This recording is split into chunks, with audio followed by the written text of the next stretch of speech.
This is the KhoodeelaarTV television channel being broadcast on the internet under the banner of BabyAngelGeronimo editions. This is Friday, 12th of May 2023. We're trying to get the certain technical IT issues in relation to the broadcast sorted. Not this broadcast, but broadcasting generally.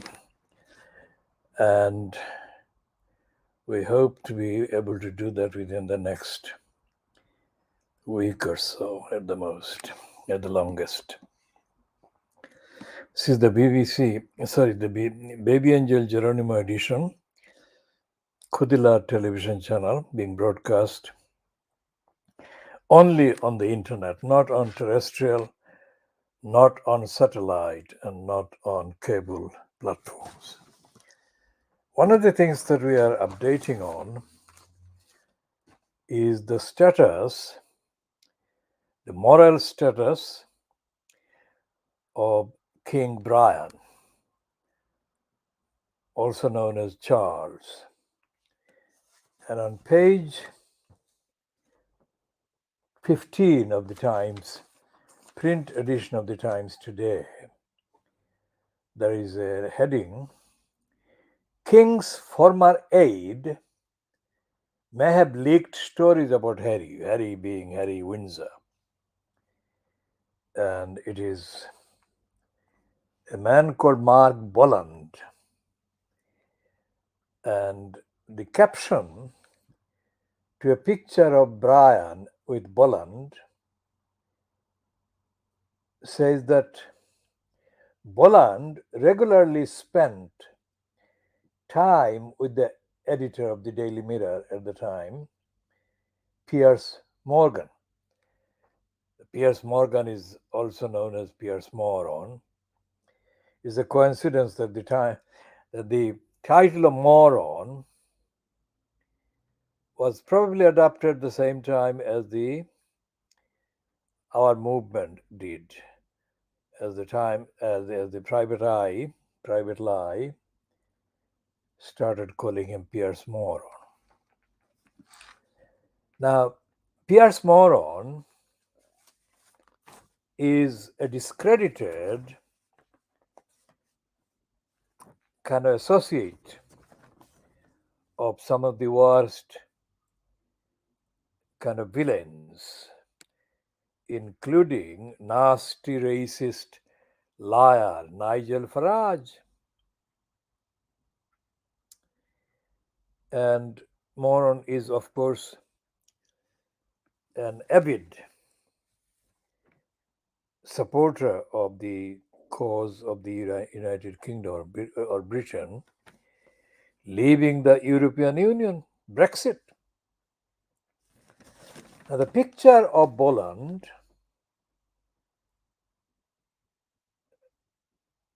with the picture of a very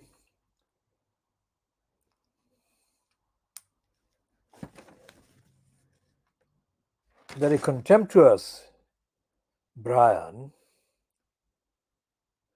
shows Bolland to be an arse-licking, time-serving, complete immoral individual who gives no care about morality or ethics. That is the picture.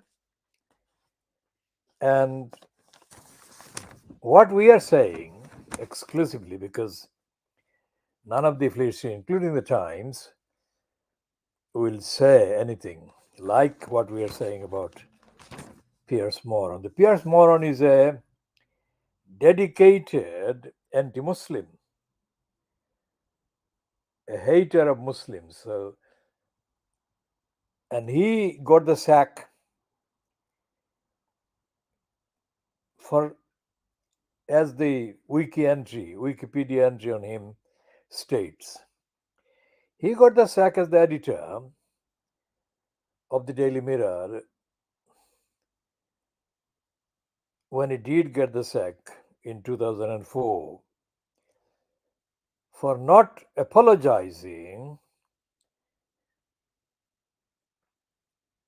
to the chief executive of the Mirror Group newspaper at the time. Where is the entry there? So let's check.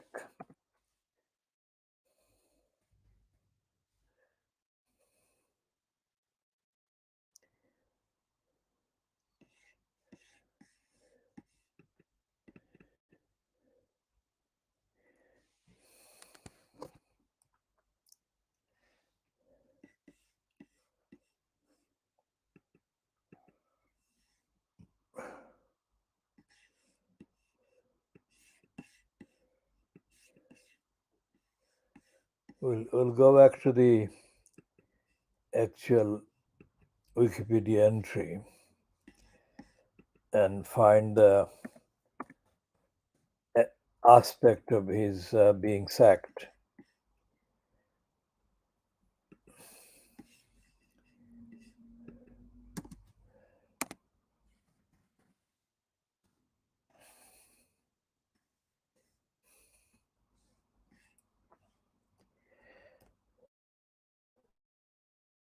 So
now he was sacked by Sly Bailey, the chief executive of the Mirror Group newspapers. And I'm going for this entry actually, which is taking a bit of time to access.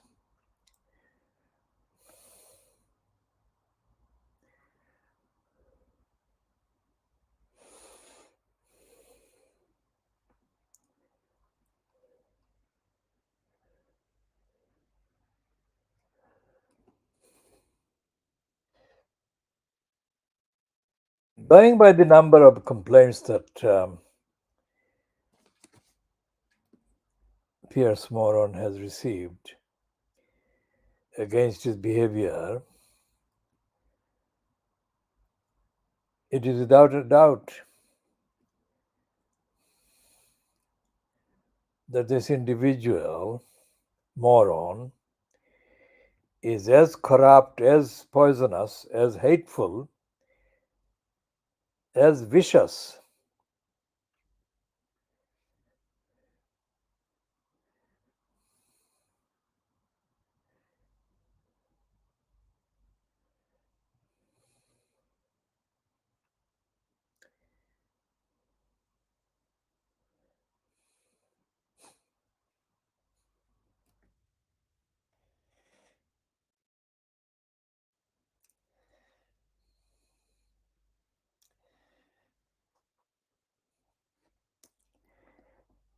absolutely disgraceful. Absolutely disgraceful, this criminal. Coming to There is a very long entry on the crook on Wikipedia. It's very long.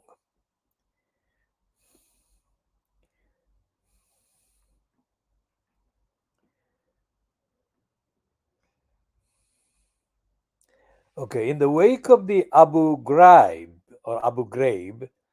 torture scandal, Morgan was sacked as editor of the Daily Mirror with immediate effect on the 14th of May 2004. Now, today is 12th of May.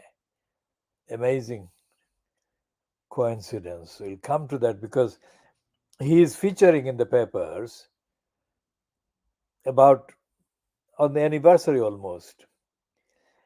After refusing to apologize to Sly Bailey, then head of Trinity Mirror, for authorizing the newspaper's publication of fake photographs. The photos were alleged to show Iraqi prisoners being abused by British Army soldiers from the Queen's Lancashire Regiment. Within days, the photographs were shown to be crude fakes. According to official British sources, the photographs were apparently taken in northwest England, not in Iraq. Under the heading, "Sorry, we were hoaxed," the Mirror responded that it had fallen victim to a calculated and malicious hoax and apologized for the publication of the photographs. However, Morgan refused to admit that the photographs were faked and stated that the abuse shown in the photographs is similar to the sort of abuse that was happening in the British Army in Iraq at the time. Now, this is a two kind of sided statement. It is not only true to say that the British Army were abusing people in Iraq at the time, it is true to say that the British Army and the British occupying forces have always abused people. And when it comes to the occupied territories in Afghanistan, in Iraq, in other Muslim countries, the crusade is very much alive. So while he says that similar abuse were taking place, that just doesn't justify his refusing to accept that the photographs he printed were faked. There was no need for these photographs to be accompanying the text copy of this story. It can be very validly stated that abuse was taking place. So Piers Morgan is absolutely notorious, and he has been pitting himself against other notorious British racists and Muslim haters like Jeremy Clarkson. He is one of the longest running rivals or foes of Jeremy of Piers Morgan, and there are others.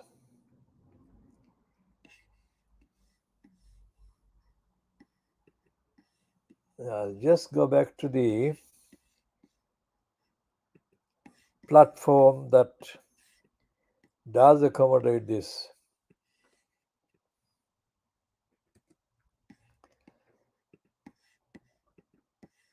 Diagnosis, text analysis, and I shall be able to do it more effectively.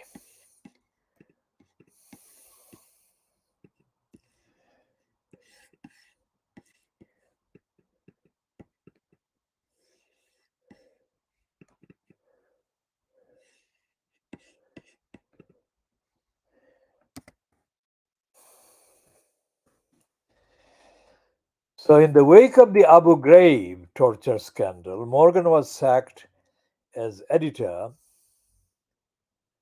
of the Daily Mirror with immediate effect on 14th of May 2004 after refusing to apologize to Sly Bailey, then head of Trinity Mirror, for authorizing the Mirror's publication of fake photographs. Now, not only is the anti Muslim, racist liar Pierce Moron being dishonest about the claim that the abuse shown in the fake photographs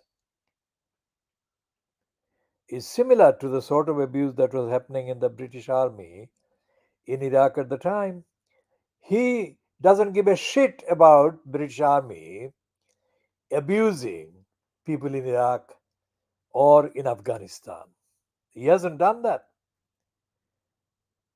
And the fact that he has not done anything really significantly about the Muslims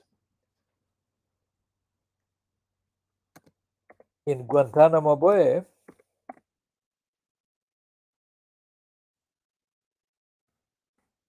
shows how completely dishonest a liar is. Guantanamo, there is in the entry there is no reference to Guantanamo Bay, and the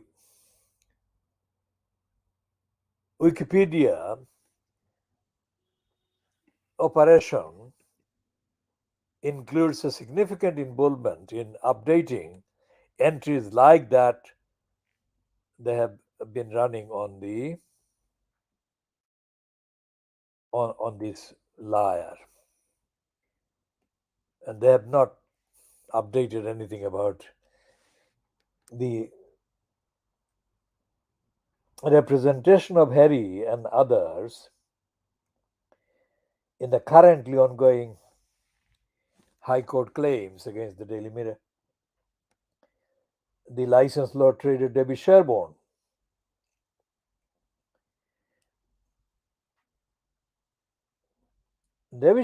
representing the Duke and other celebrities bringing the legal challenges, told the court that unlawful activity was allegedly authorized at the highest level of the publisher. The highest level could not be higher than Pierce Moron, the editor, at the time. Mr. Morgan lies right at the heart of this in a number of ways, David Sherborne said. He was a very hands on editor, also very closely connected to the publisher's board. The barrister highlighted a Daily Mirror article from 1999 that claimed that Prince Michael of Kent, the late Brenda's cousin, owed more than £2.5 million to Coates Company. The story had been published with sufficient confidence in the face of a denial from Prince Michael himself, Sherborne said. Sherborne alleged the story was obtained illegally and private information had been blagged. Morgan, editor of the Daily Mirror between 1995 and 2004, 14th of May 2004, when he was sacked with immediate effect by Sly Bailey, has denied involvement in phone hacking. He told the BBC this week, "I think phone hacking is completely wrong and shouldn't have been happening. And it was lazy journalists being lazy. Fuck the liar. Fuck the liar."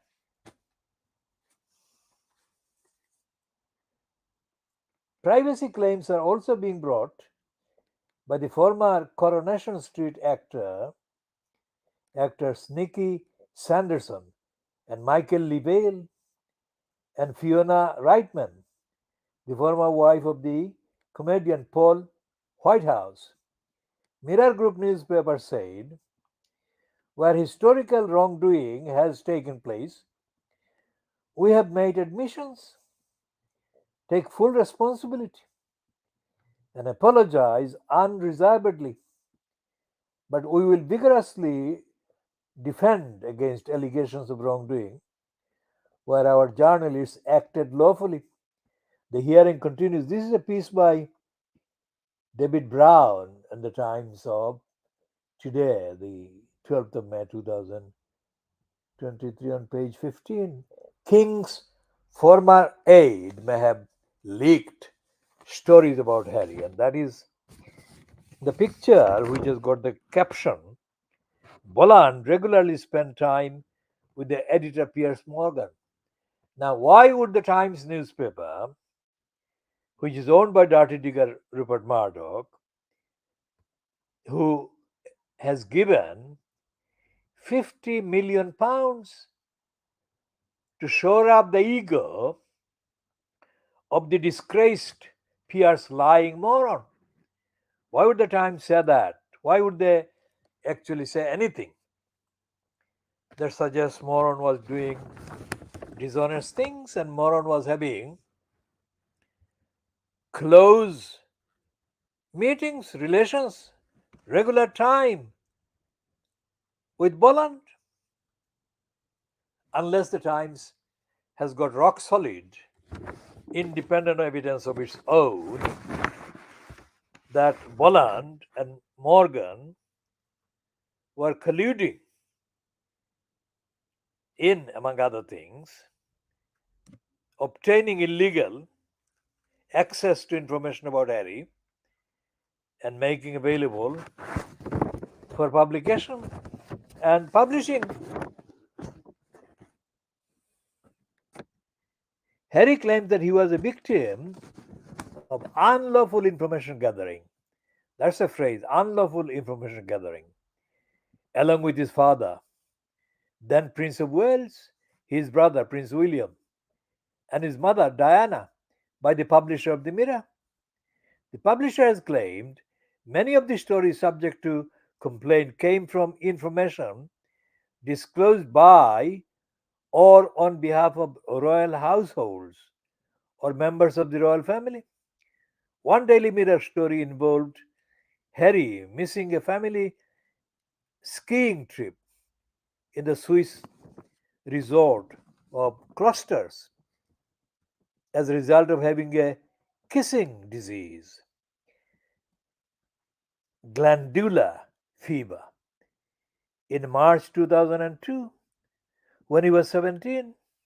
The publisher, Mirror Group Newspapers, denied that the story was the result of hacking or other unlawful activities and said it was obtained by its royal reporter at the time, Jane Carr, Kerr. So let's check what we are doing here in terms of the technology that we are using.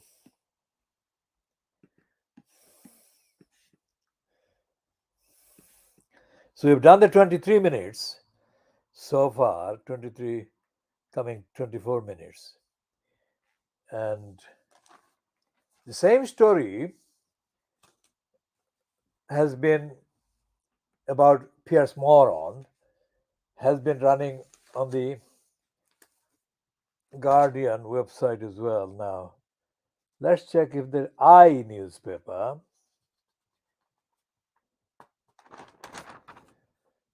has got any reference to this one. Because this is an ongoing High Court case, ongoing right now.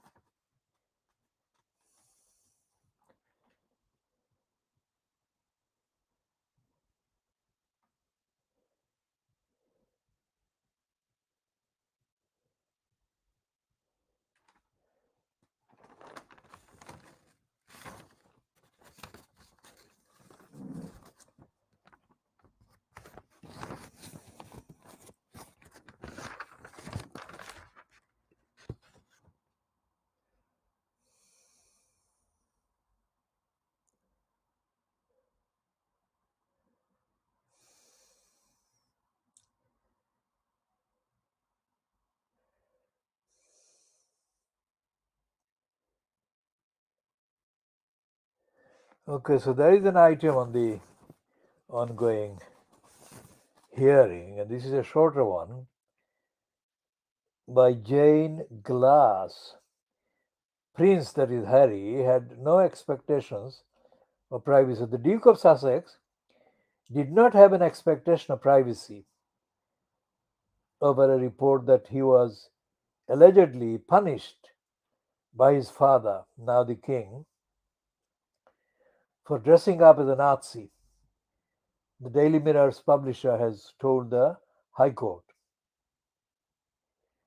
Several high profile figures are bringing claims against Mirror Group Newspapers, MGN, over alleged unlawful information gathering, including voicemail interception at its titles. MGN denied that details in various articles about Prince Harry were private information. It defended some of the reporting by alleging a public interest in stories, or claimed that published information was trivial in nature. The court heard that one of the articles in Harry's claim in the Sunday Mirror said he had been made to do farm work by Charles after wearing a Nazi uniform at a party. Andrew Green, King's counsel representing the MGN, denied the details had been sourced unlawfully. He said that the claimant, as a high profile member of the royal family, had carried out some work on a farm was not information in respect of which he had a reasonable expectation of privacy, particularly if it was in response to his wearing of a Nazi uniform. Now, that is all. This piece is clearly against Harry, and it's a rehash of the Daily Mirror's kind of so-called defense. Now that shows that the I newspaper, which is owned by the Daily Mail, is actually being used as a Trojan horse by the Daily Mail to surreptitiously insinuate things, lines against Harry. Why? Because of the same set of legal actions that are now featuring based on yesterday's kind of representations, the lies of Daily Mirror. The main defendant is the Associated Newspapers that owns the Daily Mail, the Mail Online, and the Mail on Sunday.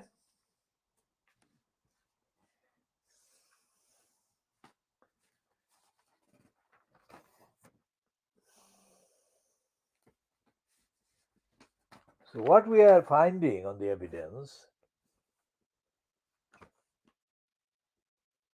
is that the Fleet Street newspapers, especially the likes of the Daily Mirror and of course, Daily Mail, that make the most noise in the name of press freedom, journalistic freedom, but are found to be lying when their lying behavior, corruption, spying, are focused on in claims such as the ones undergoing now in the High Court in London. Now, changing the topic slightly,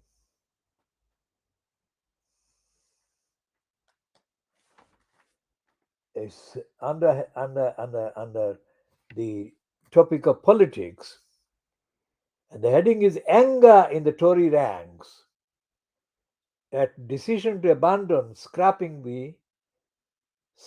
of European Union Laws.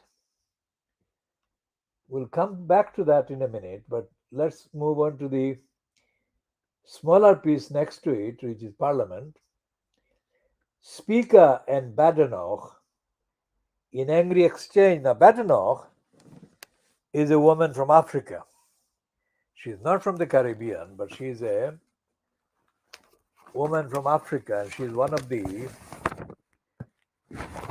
most right-wing, pro-racist, self-serving mental slaves that the Conservatives have picked up.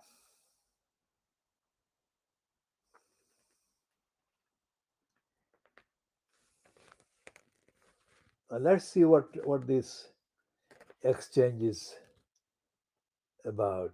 The Commons Speaker scolded the Business Secretary, Kemi Badenoch, yesterday over her handling of changes to post-Brexit plans to scrap European Union laws. European Union laws, for anyone who is hearing the expression only recently or relatively new to the expression, during the UK's membership acts of the European Union, there were more than 4,000 items of legislation, laws that originated from the European Union. And as an active member of the European Union until the June 2016 referendum that disengaged the UK from European Union, the UK was active signatory to all these laws and was obliged under the laws. So that is the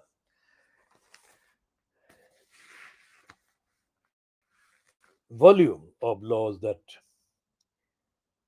are still there, and the Conservatives in numbers are very small who want the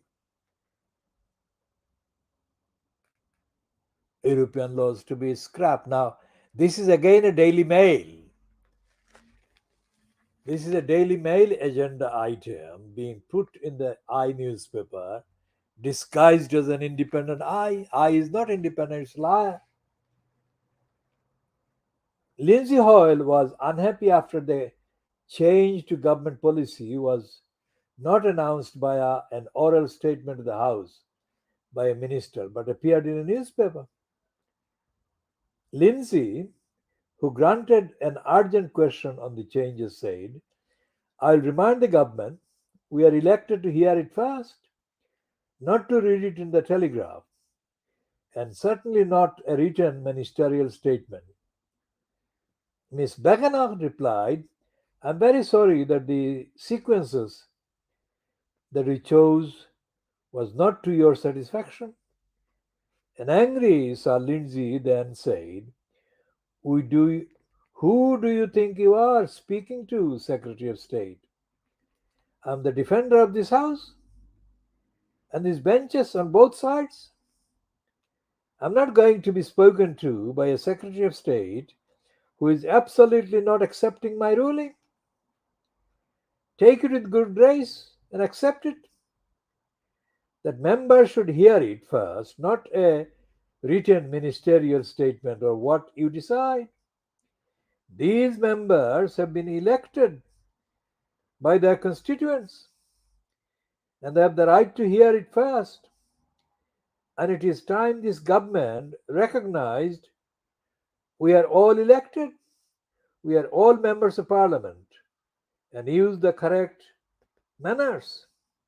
The Tory MP Michael Fabricant said, "Can I say to Miss Badenoch that she has shown a thin ear if she thought these changes wouldn't arouse interest in the House of Commons?" The SNP MP Carol Monaghan said that Miss Badenoch was trying to deny a U turn. Now, the same exchange is covered in detail, more detail by the most poisonous criminal, disguised at the times as political sketch writer. And I'm checking if I can reach the page that contains the criminal's piece.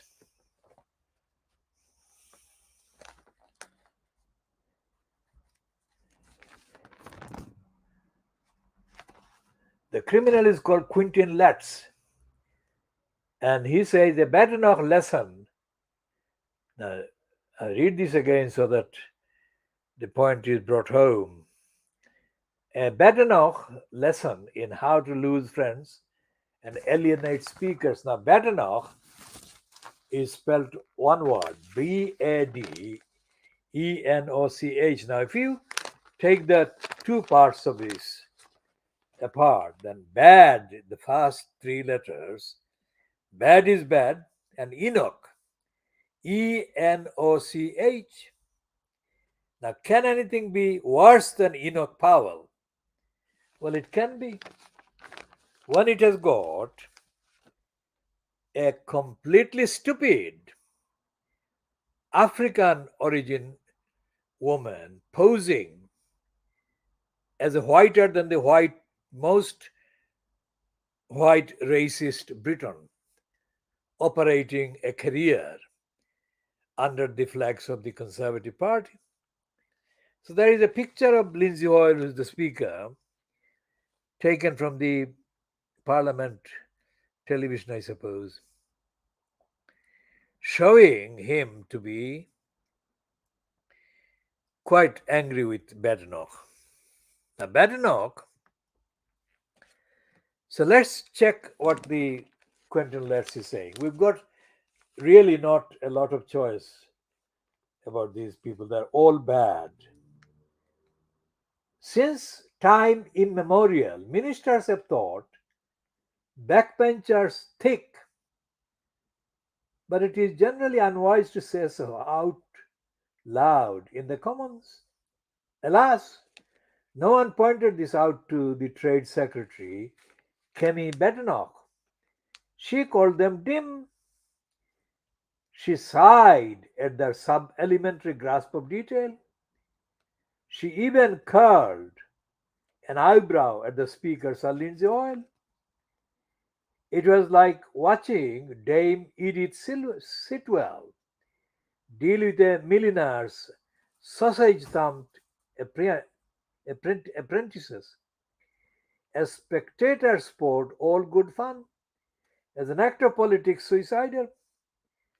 Badenoch lost friends, made enemies, earned a tonsil wagging from Hoyle, and dented any conservative leadership hopes she had.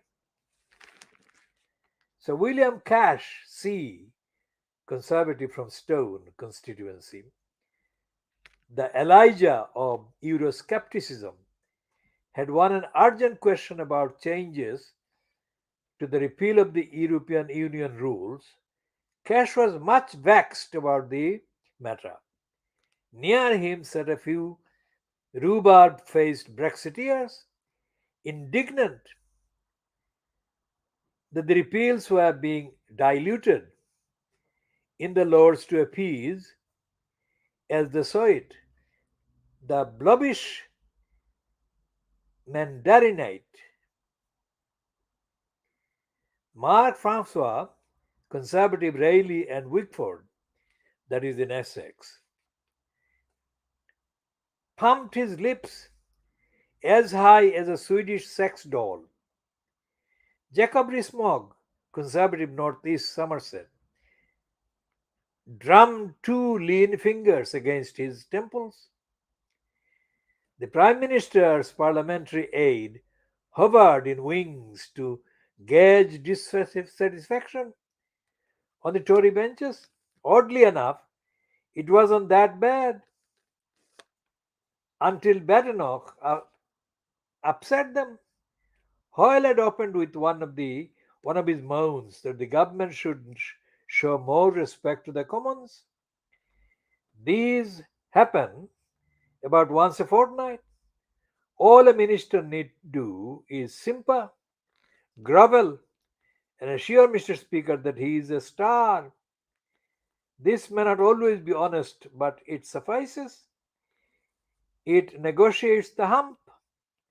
Badenoch did not lay it on thickly enough. She told Hoyle she was very sorry that the sequencing we chose was not to your satisfaction. That sounded facetious.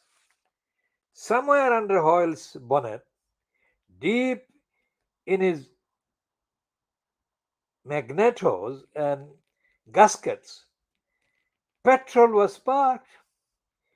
He combusted, charred syllables backfiring from his exhaust pipe. Who do you think you are speaking to? He bellowed.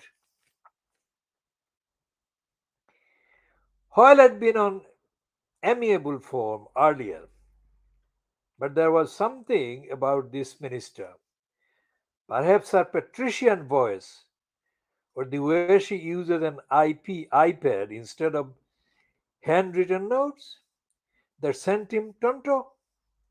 He continued to twitch for a good 5 minutes. Cash, that is William Cash, was soon complaining that Badenoch refused to appear at his European Scrutiny Select Committee. Badenoch groaned. She had repeatedly given her reasons in private, but Sai would repeat them if he insisted. She spoke rapidly. Given Cash's great age, it possibly sounded a little casual. Labour's Justin Meadows crowd that Badenoch had upset her Eurosceptic pals. Badenoch retorted that she must be doing something right if she was upsetting both extremes. How much more artful it would have been to assure Meadows that nothing would dislodge her admiration for Cash, one of the parliamentary sages of our age, etc. At Westminster, a drop of flattery oils a lot of doorways, sometimes for years. Badenoch's backbenchers remember compliments. David Jones, Conservative, Clwyd West in Wales, requested that Badenoch go before the scrutiny committee next week. I'm in Switzerland, said Badenoch airily. Opposition MPs raised details of the altered repeals bill. Badenoch told them they were stupid. How much more felicitous and reassuring it would have been to regret her own lack of clarity. She referred sarcastically to the intense excitement stirred by her altered policy. This was code for neurotic posturing. Michael Fabricant, Conservative Lichfield, feared she must have a teen year not to have anticipated it. Dominic Raab, Conservative Esher, and Will Walton rose in his first intervention since leaving the government. He urged Badenoch to resist the resistance from Whitehall's munitions Sir Humphreys. Badenoch coughed up some managerial cliche about how she had published her dashboard. She offered no comment on Raab's long service. She did not salute this fallen champion. Such things would have cost her nothing. Indeed, they would have shown good manners. Conservative activists approve of manners. Now, this is Badenoch behaving very badly indeed, and the conservatives are not impressed. Getting people back to work and fund £2, 2p tax cuts, says Minister.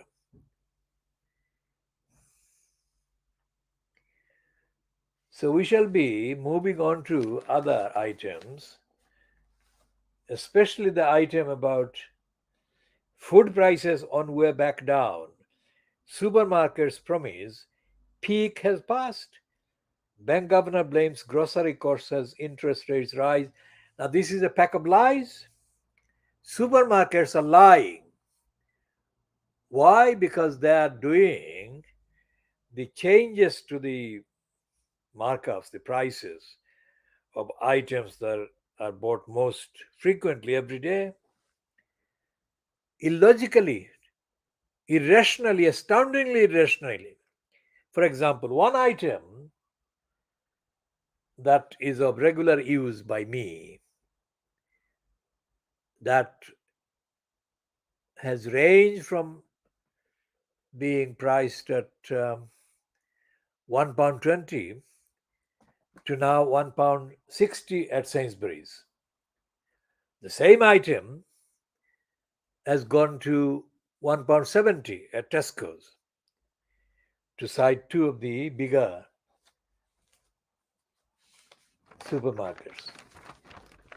And the other thing is that they keep varying the price. They take it down and they raise it again.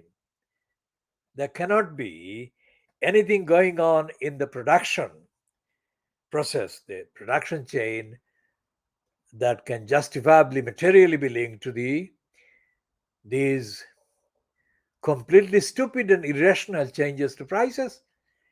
It's insane, and it's abuse of the market, the monopoly, really, by these supermarkets. It's not based on cost of production, cost of processing, cost of transport, whatsoever. And this extrapolated to other items of daily demand shows that there is complete intentional contempt by the supermarkets in Britain for the customers. And this item at the Times on the front page is absolutely misleading, ignorant.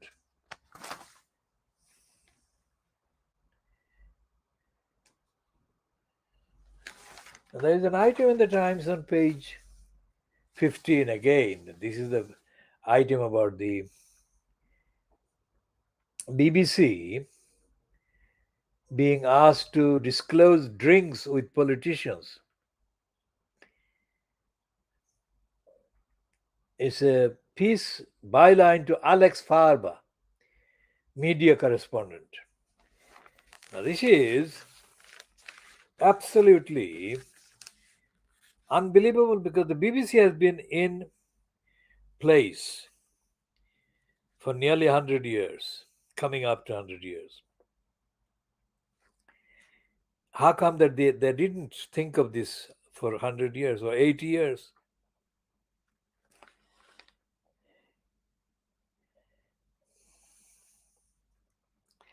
And it reads, BBC board members will have to declare any drinks and dinners they attend with senior political figures, as the corporation seeks to become more transparent after the resignation of Richard Sharp as chairman.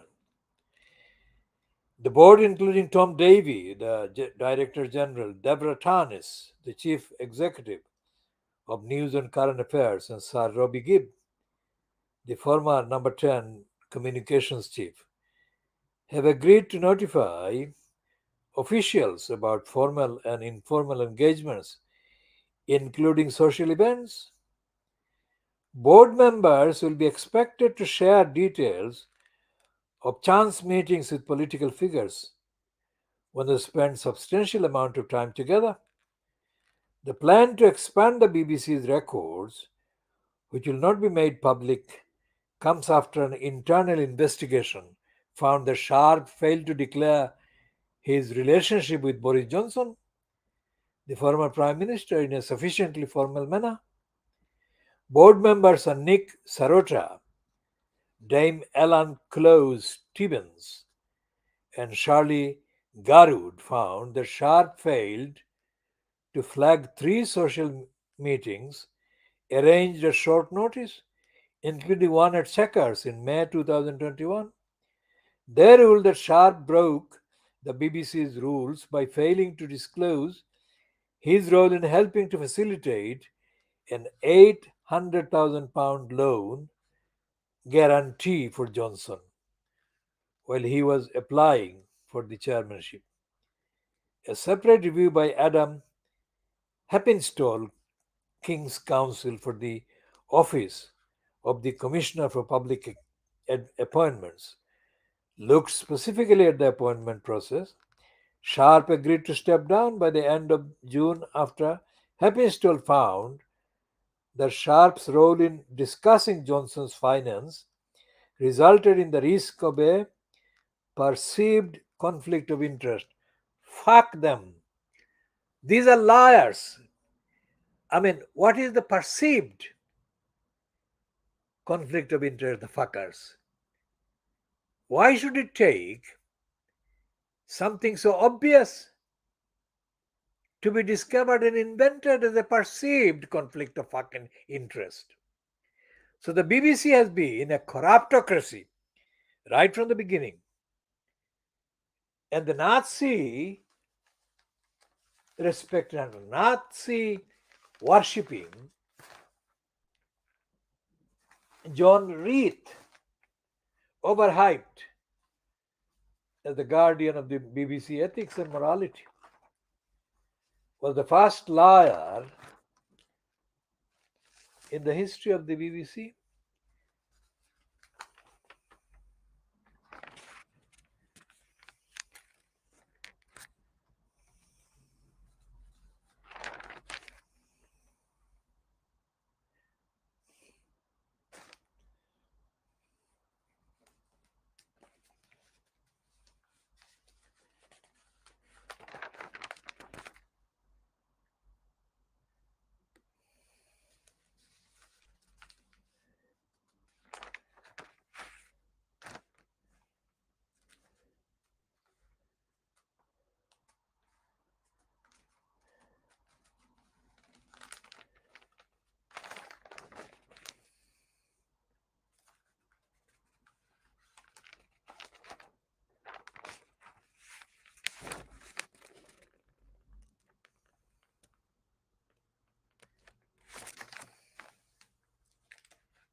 So on the front page of the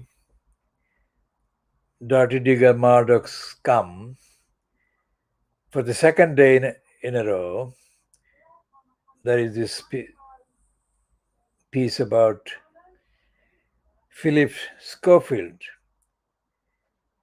and Holly Willoughby, the fronters of the ITV this week, this morning. In an emotional statement, he told the Sun, this Philip Schofield, that is, the last few weeks haven't been easy for either of us. He issued it after we revealed that is the Sun. The TB horse barely speak off camera. So we're going to page 5. And we'll come back to the absence of any interest in the world outside of it. Now, this is the 2-page spread on pages 4 and 5. Phil fight to keep co-star Holly on side. Whatever happens, we still have each other to count on. Fuck the liar, scum, shit. And the whole thing is full of rubbish. This fucker has lied for decades about his private life, so-called, and only confessed to lying to his wife and his children for 30 years or so, when it became clear that these facts should be featured in a news item. That is how dishonest this creep is. Now let's look at this British media. This is something that we actually diagnose, and the diagnosis is that the world doesn't exist outside England. All the brainwashing centers on the stupid agenda that the world is only England. Now, how do you deal with that kind of staggering stupidity? But that is the main burden being carried by the zombies, the majority, overwhelming majority of the people in this island. And the newspapers, which have been published for the last 200 years plus, are in denial of the existence of the world, despite the fact that there have been wars and there are wars and all the other things. Essentially, it boils down to the absolutely disgusting kind of over concentration on the likes of Phil and Holly. What the fuck? There is no investigation on anything. There is no adjudication of anything.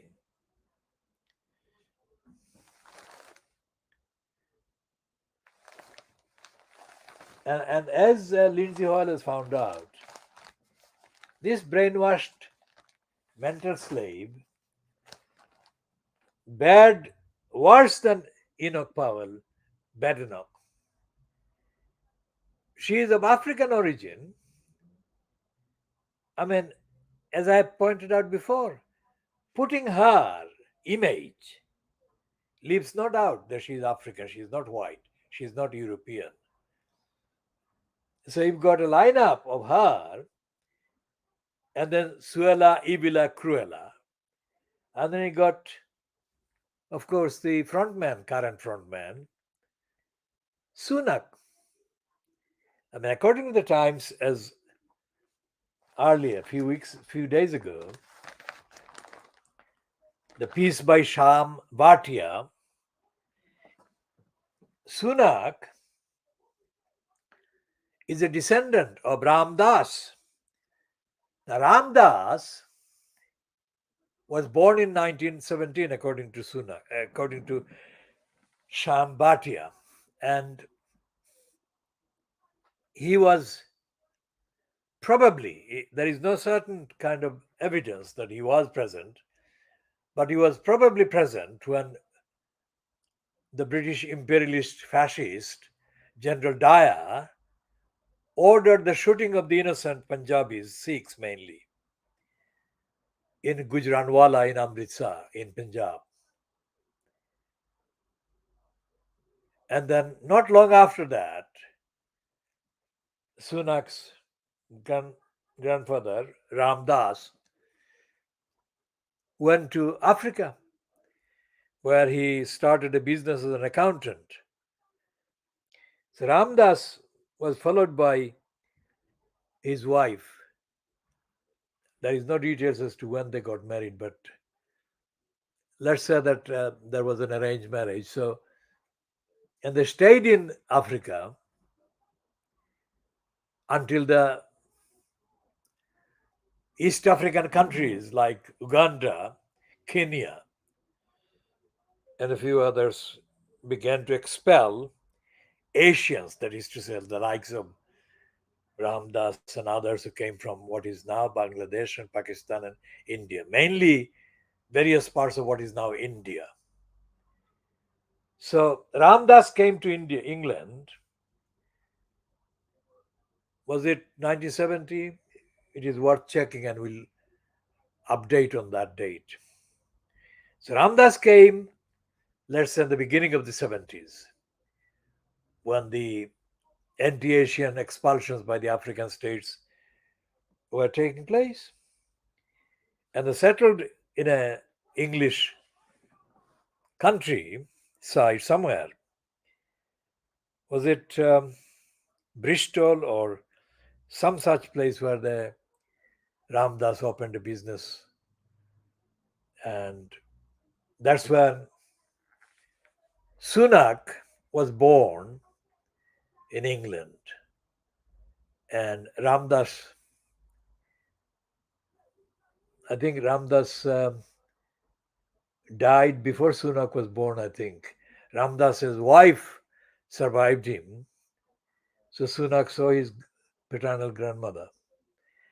But contacted by the Times, the Shambatia, for the Times, the number 10 Downing Street press people refused to comment on Sunak's origins in Gujranwala in the Punjab, saying that they don't comment on the Prime Minister's personal life. But more important than that is Sunak's own denial of his origins. Previously reported that he doesn't even he never had a working class friend in his life. Now, people who don't know anything about him, if they saw him in the street, they would see him not only as an Asian, although he was born in England, but they would also consider him more likely to be connected with working class background than otherwise. So you've got the likes of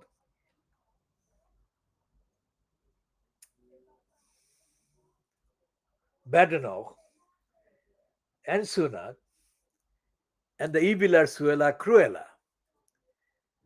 These are not English people, these are not white people, these are not European people. But these are the ones who are fronting, who are at top powerful positions of the conservative government, which is really a transformed kind of form of the British National Front, the British movement, and other racists and fascists in this country. That is how bad things are. So Badenoch is not being condemned by Hoyle as the racist frontrunner, one of the racist frontrunner, nor is Sunak, nor is Braverman. But these are people that are running the worst possible racist front in actual government.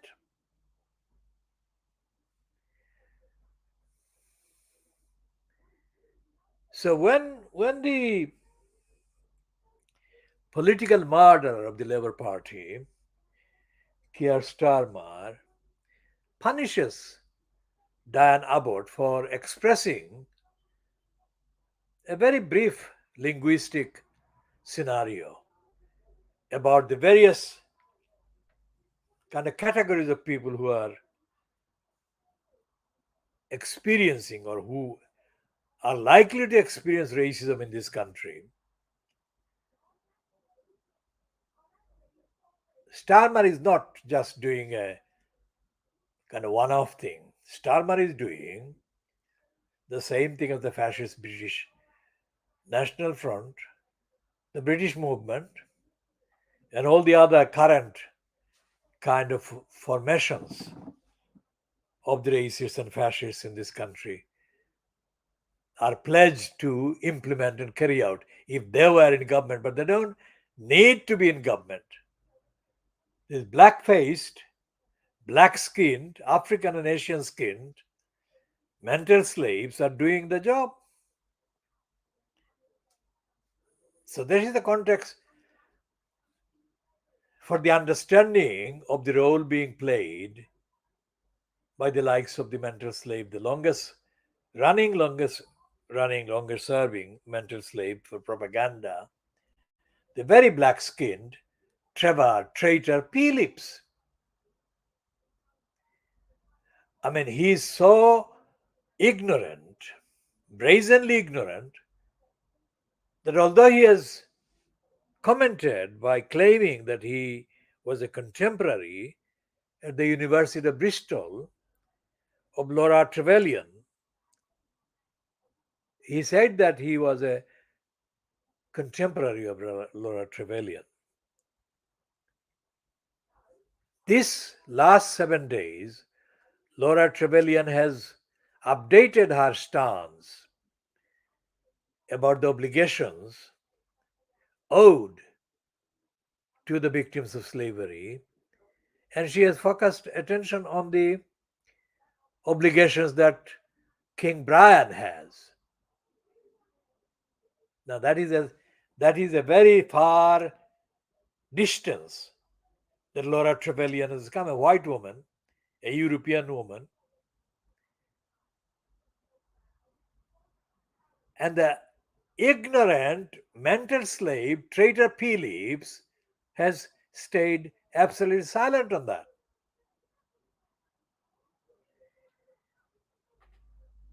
Instead, in his latest column in the Times, he has wrongly celebrated the presence in the Brian's coronation activities of one of the Windrush kind of arrivals. Now that's a twisted recognition of the Windrush person. The majority of the people, the vast majority of the people of the Windrush generation, let's put that phrase for want of a better one, the overwhelming majority of the Windrush people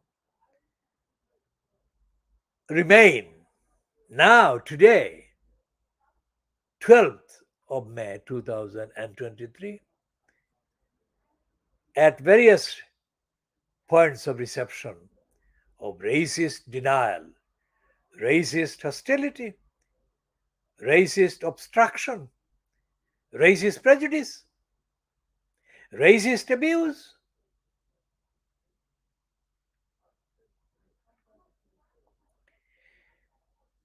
And the terrible Phillips, who has been branded as a kind of almost intellectually capable individual by his racist masters and mistresses, always, as I said, I go back to 1976 at the confrontation I had with him at the University of Sheffield. And one of my co-campaigners at the time in 76 was now a GP, I think, called Anis Ismail, who took great delight in my exposing of the mental slave. He wanted to know how I did it. What he meant by that was that I put a 4 or 5 part question or questionnaire to the mental slave Terrible Phillips, who had been dispatched to Sheffield by his handlers, masters, and mistresses to quell the organization of the overseas fees students campaign that I was part of leading, organizing. And we were very effective. The proof was that the Trevor Phillips was sent to Sheffield to actually try to discourage people, students, from supporting the campaign against the fees strike. Now, remember that was 76. So that was between Harold Wilson and the racist successor, James Callaghan, the nastiest racist British Labour Party Prime Minister. So when Anis Ismail asked me how I I did this, I had to tell him that I didn't know, I had not prepared, but I just based my dissection of the criminal on the evidence of his contribution, his claims, because everything he was claiming fell apart. And I think Anis Ismail was witnessing such an encounter for the first time in his career. Anis Ismail is now unlike me. I mean, he's one of the sort of career wise very much enlisted members of the medical profession in England. Now, there was another one from India. I think he was from India, South India. I forget his name. So Anis was there, and there was this other guy. So the three of us were working quite closely over the few days at and around Sheffield. Now, from 76 to now, which is coming to nearly 50 years, this criminal, racist mental slave, Trevor Terrible Traitor Phillips, has been the longest serving apologist for his racist masters and mistresses. The odd thing is that even those who he claims to be backing don't recognize his backing, like, as I said, Laura Trevelyan, because it is easier to confront people who accept, like Laura Trevelyan, for whatever reason, has been prepared to accept the role of her family in slavery,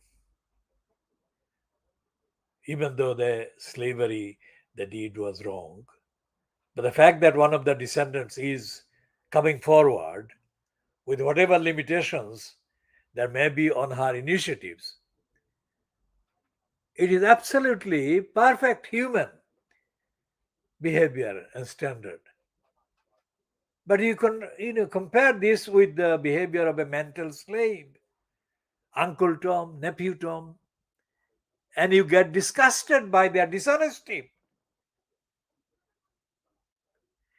which is what this Kemi Badenoch personifies. Ibila, Suela, Cruella, Fernandez, Braverman, who is a coward man, personifies.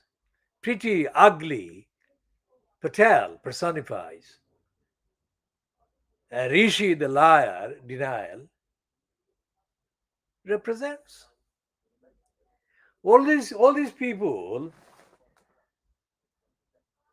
are doing things that the National Front, the British movement, and other various racistly titled organizations in the UK would not have been able to do.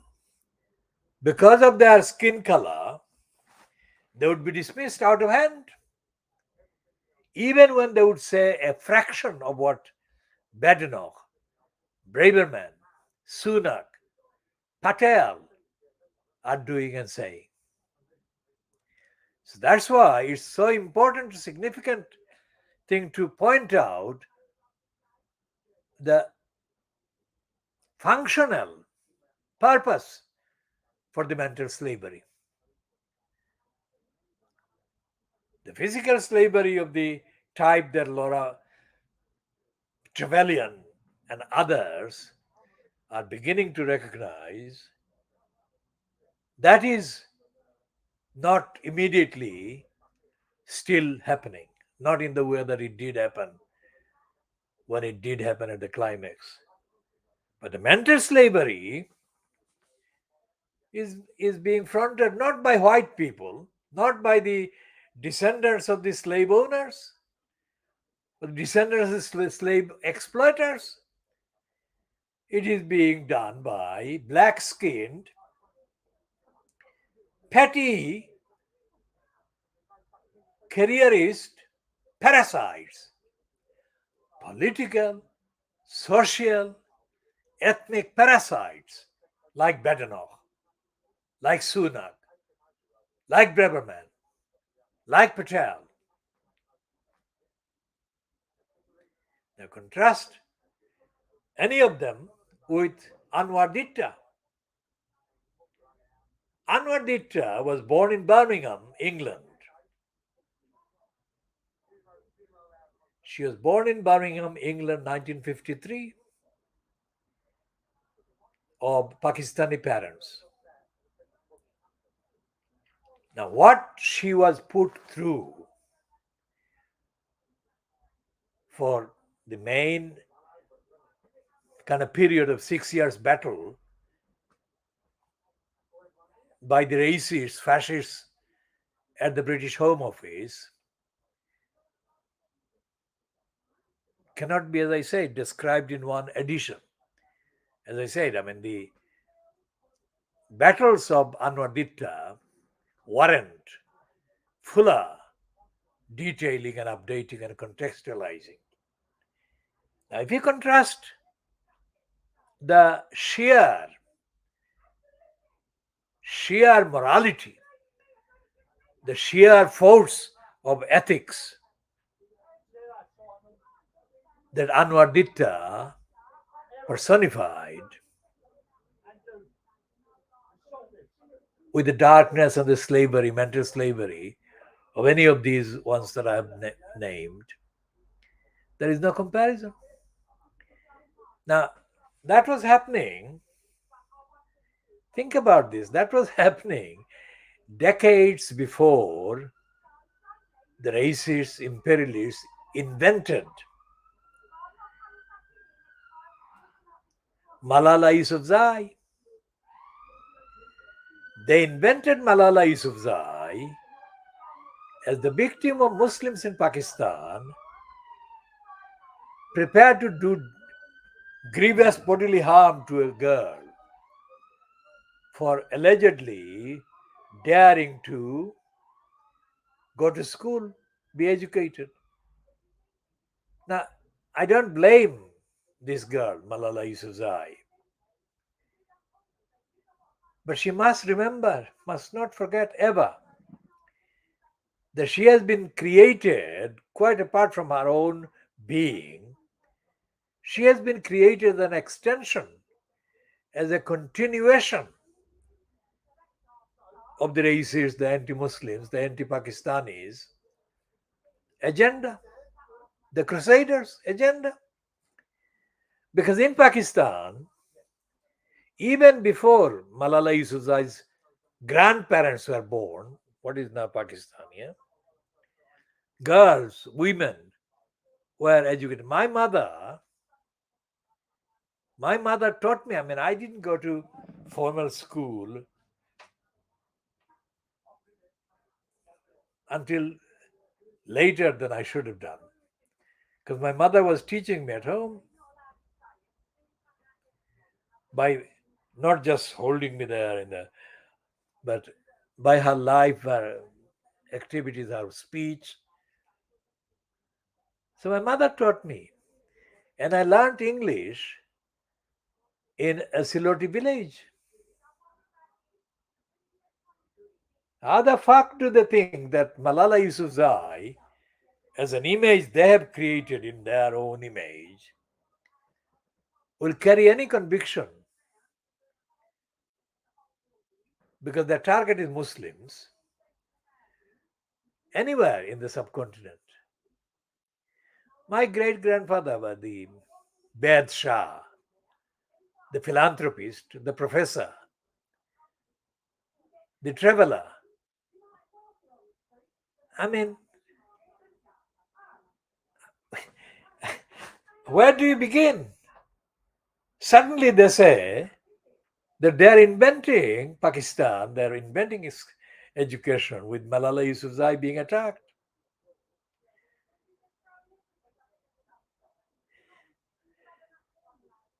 So going back to the newspapers, they don't recognize the world.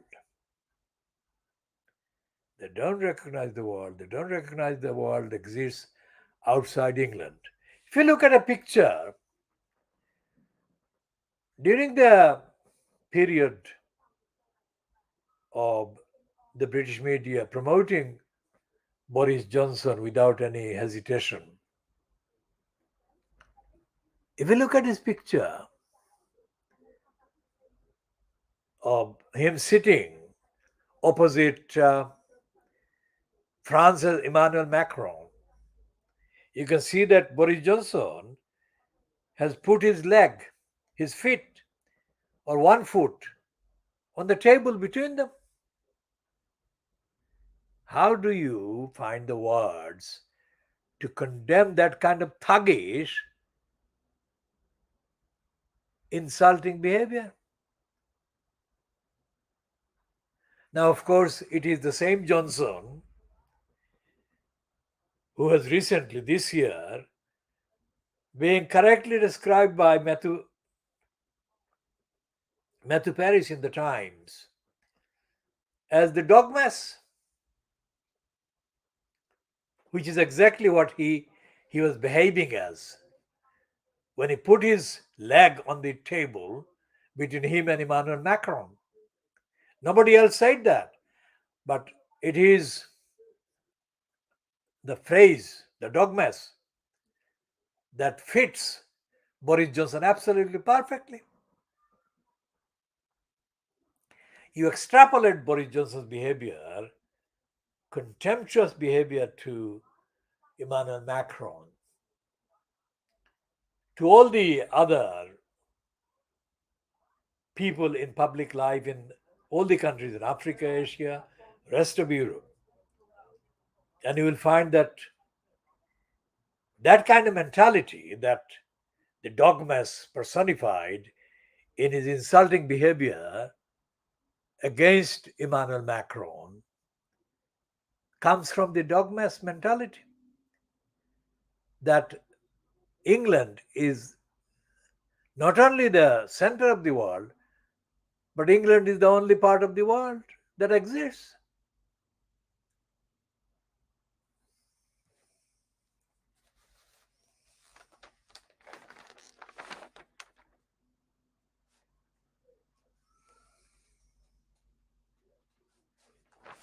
Now, here it's not like me only saying that. Here is a piece in the I newspaper, chief political correspondent Richard Vaughan, and it's headed Johnson wanted to send foul mouthed video to Sunak, meaning that Boris Johnson wanted to swear at Sunak and send it on a video. This is actually based on the writings of Guto Hari. Now, Guto Hari was a propaganda person that Boris Johnson recruited while he was in his second, I think, term.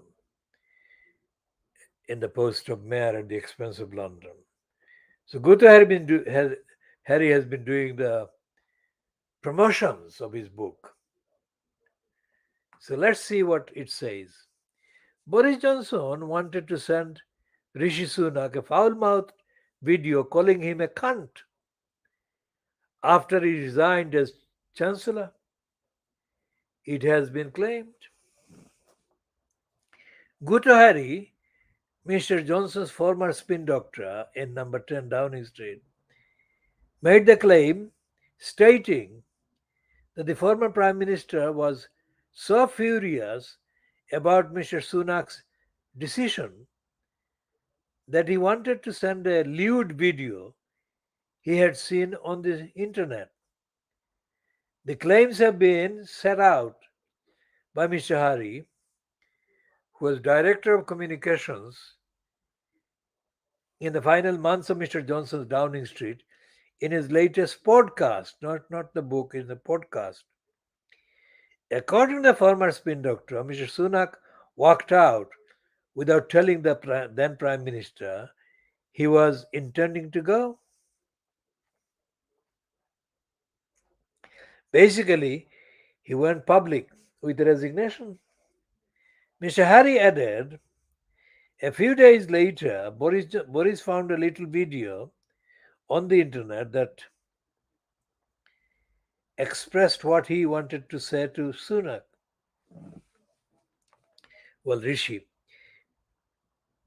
he didn't send it, but he sent it to me and said, thinking of sending this to Rishi. The mock music video concludes with the message, you are a cunt. Mr. Sunak's decision to resign came as the pair increasingly fell out about differences on economic policy. There was a moment when Boris blew up, said Mr. Hari. Sadly, Rishi was not in the room. He needed to know, but Boris just basically went, fuck this shit, man. Fuck this shit. He need to clear out the treasury. The treasury is acting like a bank manager, not an engine of growth. We need Singapore on Thames. We need dynamism. And so this tension was building. And that was far more significant. Now, Singapore on the Thames. How the fuck? Singapore doesn't exist.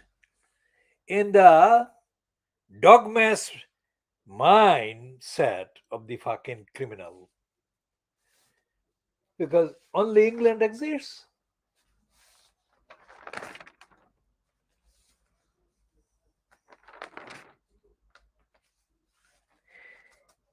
Even Joe Biden is not impressed by the British presence in Northern Ireland.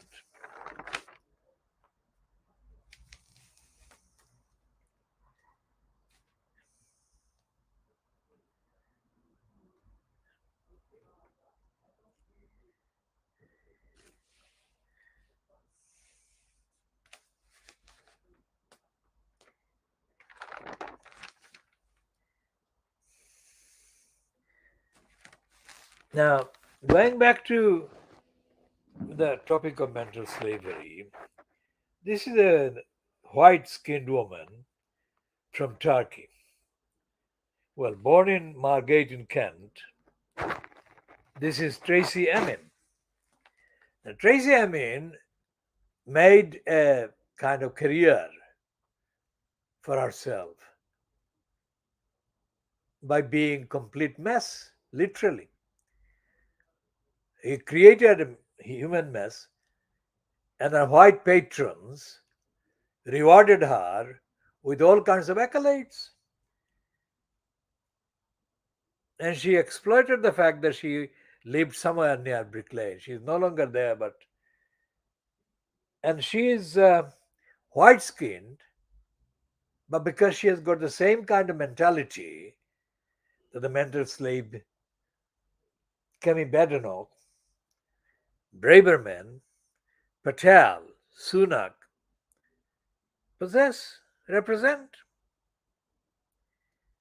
Even somebody as opportunistic as Kate Maltby, who actually hit the headlines by claiming that she was the target of a sexual advance by a minister in the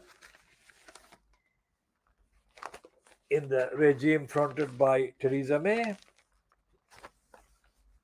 Now, Maltby is a self-seeking individual,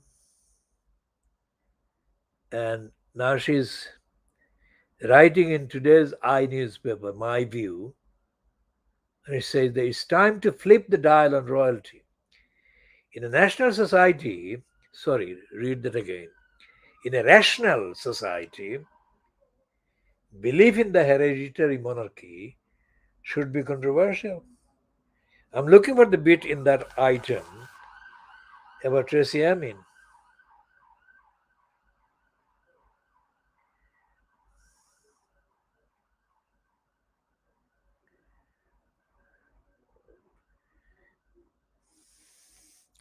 Fast forward to Sunday's coronation concert, and the UK got to meet a whole new Tracy Emin.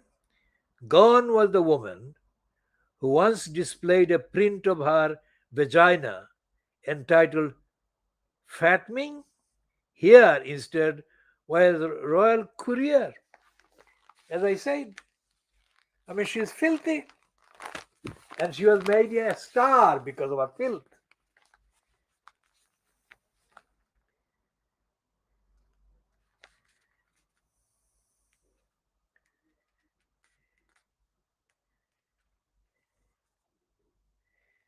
Well, in the last month, the other pair of filth at the expense of Brick Lane, the two white men, homosexuals, living in the Fournier Street, have been getting their exhibition of the latest exhibition of filth and stupidity and racism. So these are the people who only discuss, kind of disgrace the East End of London, for example, Tracy Emin and those two white racists. They are racist and they're royals. So 50 plus years I've been having to defend the area physically. No one else is. The Khudeela campaign is the most outspoken, persistent, consistent one, but there have been others.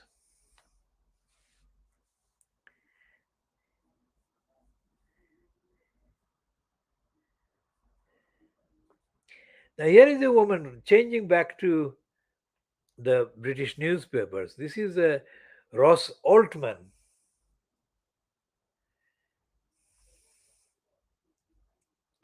The Ross Altman, Rosalind Altman, is one of the liars who are monetizing their time as minister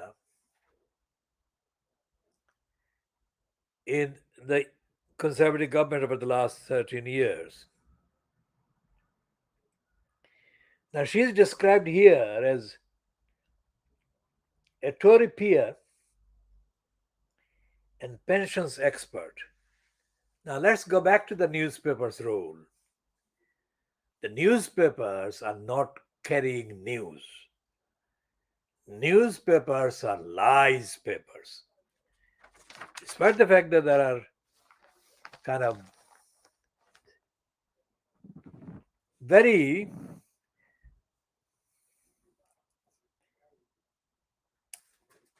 inadequate unrepresentative amount of fact about the ordinary people's lives.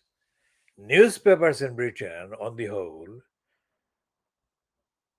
99% of the times are really fantasies, propaganda. And the propaganda fantasies are built around pretensions to the fact, let's say.